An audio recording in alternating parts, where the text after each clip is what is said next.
Olá pessoal, fazer um vídeo aqui hoje, primeiramente em agradecimento a dois amigos. O primeiro dele ao Zé, que foi o técnico responsável que reparou o aparelho que eu vou mostrar para vocês, e ao meu amigo Diego Ramírez, o colecionador, que foi a pessoa que me forneceu uma peça dessa que ele tinha lá repetida, para me retirar peças para conseguir consertar o meu. Esse aparelho é um aparelho dos anos 90 que permitia copiar disquetes, os jogos para os disquetes. Essa é uma versão que era para uso no Mega Drive, e essa aqui era uma versão vendida 2 em 1, com este aqui, com uma versão do Super Nintendo que necessitava a acoplagem dessa versão do Super Magic Drive. Então, para ele funcionar, tem que acoplar ele aqui. Eu vou mostrar para você as duas peças. Existia também a versão somente para Super Famicom e Super Nintendo, que era essa aqui, Super Magicom. Era uma versão menorzinha do que essa aqui, porém para uso exclusivo no Super Famicom, mas que também usava um drive externo como esse. É o mesmo drive, compartilha o mesmo drive com os aparelhos aqui.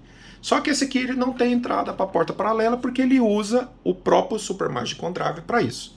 Esse aparelho, pessoal, esses três aparelhos, era muito comum danificar, porque internamente eles tinham uma bateria, não é um capacitor, é uma bateria usada para manter os saves dos jogos, né? E uma bateria, como se fosse aquela bateria do joguinho do Super Nintendo, era uma bateria, só que uma bateria que parece um capacitor enorme. E essa bateria, ao passar do tempo, ela estoura e vaza o ácido.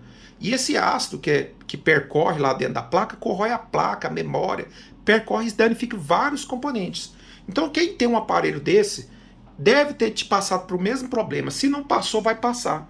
Então sugiro até aqueles que têm um aparelho desse, abra e faça manutenção nele, retirando lá uma bateria que existe lá. Uma bateria que parece um capacitorzão. E coloque uma bateria daquelas de pastilha, né? Usada em computador. Faça uma adaptação de um soquetezinho daquela bateria para o computador, que aí você não vai ter mais esse tipo de problema.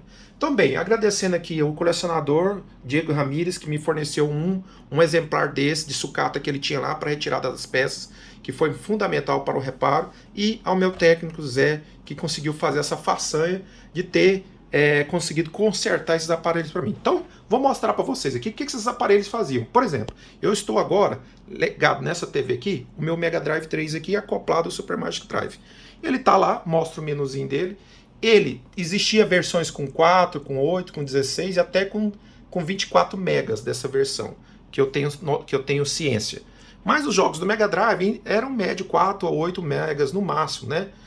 Todos jogos muito pequenos. Mas bem, eu vou mostrar para vocês aqui o funcionamento de um jogo somente. Então tem um disquetezinho aqui, que eu gravei o jogo. Você pode colocar o cartucho aqui, inserir o disquete e fazer os passos lá de gravação da cópia do cartucho para o disquete. Ou você pode pegar também as ROMs na internet, no formato com a extensão SMD, de Super Magic Drive, copiar para o disquete e colocar. Ok? É isso que eu fiz. Eu nem copiei o cartucho, eu copiei as ROMs para o disquete. E agora nós vamos entrar aqui na opção, ó. Se eu tivesse colocado um cartucho espetado aqui, teria a opção de entrar direto no cartucho nesse ROM card aqui. Não é o nosso caso, nós vamos entrar aqui em ROM File. Ele na hora vai fazer uma busca, vai encontrar os arquivos que estão presentes dentro desse disquete. Ó, aqui é a quantidade de arquivos, 1, 2, 3, 4, e aqui é mais ou menos o espaço do disquete que ainda consegue colocar jogos. Esses disquetes tinham 1.44 megabyte e os jogos eram megabits. Né? Então, os jogos, na verdade, eram de 4 a 8 megas. Então, um disquete de 1.44 megabits dava para colocar uns 4 jogos de 8, ou uns 3 jogos de 8, se não me engano. Acho que 3 jogos de 8, ou né, ali mais ou menos como se fosse uns 16 megabits de jogos dentro do cartucho, dentro do disquete. Mas beleza, vamos entrar num aqui só para a gente ver como é que era o funcionamento. Ele entra, ele começa a fazer a leitura, ele está lendo aqui o disquete, e está carregando o jogo, pessoal, do disquete para a memória interna do Super Magic Drive. Então esse aparelho tem 16 megas, né, e ele consegue abrir jogos de 16 megas. Existem jogos, pessoal, que não abrem, que dá defeito. Pensa no aparelho para os anos 90 que a maioria dos jogos funcionavam, mas não funciona todos. É igual hoje alguns Everdrives que não rodam todos os jogos, né? Tinha também as particularidades. Mas no geral abria. Mas pensa isso nos anos 90, você ter um aparelho desse e conseguir copiar o jogo.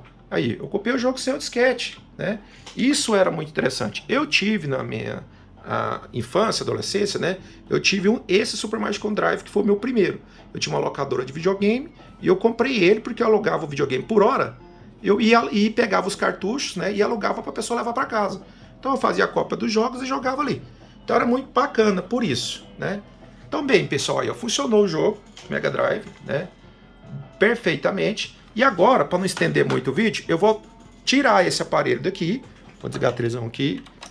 Vou tirar esse aparelho daqui e acoplar ele no outro Super Magic Drive, que era a versão 2 em 1, vamos dizer assim, né? Para funcionamento no Super Famicom ou no Super Nintendo. Então a gente vem aqui agora, acopla o outro aparelho.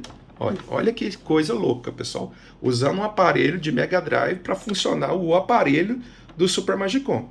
Aí liga aqui. Pus nessa outra televisão para ficar mais fácil. Troca o disquete, né? Que ele não lê jogos do Mega Drive, pessoal. Ele não vai conseguir ler jogos do Mega Drive nesse aparelho. Ele só lê jogos do Super Famicom mesmo. E só lê jogos com a extensão Super Magicom, SMC. Né? Então eu tenho um jogo aqui até gravado na época da minha locadora, ó. Esse disquete aqui é da época. Vou colocar aqui. A gente insere aqui. Mesma coisa, pessoal. Se quisesse copiar um cartucho, a gente colocaria o cartucho Super Nintendo aqui. Então, por exemplo, se eu vim aqui agora, vou até desligar aqui para vocês verem. Se eu coloco aqui o cartucho do Castlevania e ligo, ele aparece uma opção a mais aqui de fazer cópia do disquete. Aparece o cartuchinho, que você entra lá, ele já até detectou que é o cartucho Super Castlevania, que ele tem vai ocupar uma ROM de 8 MB. E se eu quisesse copiar, eu vim aqui no processo aqui, Backup Game, certo? Só que eu teria que até formatar o disquete, esse disquete já tem arquivo. Se eu vim aqui em disquete, ó, e lá tem alguns arquivos lá dentro. Por exemplo, se eu ver esse aqui, Copy File, vai mostrar os arquivos que tem lá dentro. Ó, tem só um jogo do Kawasaki lá. Então eu vou voltar aqui e vou simplesmente iniciar o jogo. Ó, Play Game. Ele vai fazer a leitura do drive de disquete. Ele já detectou lá que tem o jogo Kawasaki aqui. Vou dar B aqui, ele vai começar a fazer a leitura. Então, enquanto ele carrega aqui, pessoal, pensa isso nos anos 90, você ter um aparelho desse, né? Super Magicom Drive, né? Ou Super Magicom, né? Ou Super Magic Drive, que é a versão do Mega Drive. Pensa você ter um aparelho desse nos anos 90. Era um luxo, pessoal, era um luxo, né? Quem teve isso, geralmente, eram locadoras de videogame, que tinha esse aparelho lá, que locava por hora. Então, para eles era interessante ter um aparelho desse, ter um leque de jogos para jogar lá por hora, em maior quantidade, num custo baixo, né? E ele não precisava alugar isso, era a cópia dele, ele fazia a cópia dos próprios cartuchos dele, locava os cartuchos dele para o pessoal levar para casa e ficava com a ROM copiada no disquete. Então muitas locadoras fizeram isso, pessoal. E era muito caro esse aparelho. Para vocês terem uma ideia, esse aparelho Super Magic Drive, na época eu paguei mais ou menos $450. Era o preço assim de eu lembro que o Street Fighter 2 do Super Famicom era $100. Então era o preço de 4 Street Fighter 2,5, vamos dizer assim, né? Quase 5 jogos do Street Fighter do original. Então pensa tanto que era caro, pessoal. Aí, ó, abriu. Carregou o jogo, né? Carregou o jogo aqui do disquete para o aparelho. E usando essa versão 2 em 1. Olha que bacana, pessoal. Olha que luxo. Esse aparelho, pessoal, eu comprei ele na época da coleção, né? Quem sabe aí minha história sabe que eu tive uma coleção que eu vendi, e esse foi um dos aparelhos que eu não vendi. E não vendi exatamente porque assim, eu gosto muito por ter tido esse, e comecei a ter esses aparelhos. Esses estavam comigo pelo menos há 20 anos, e desde que eu comprei estava com defeito.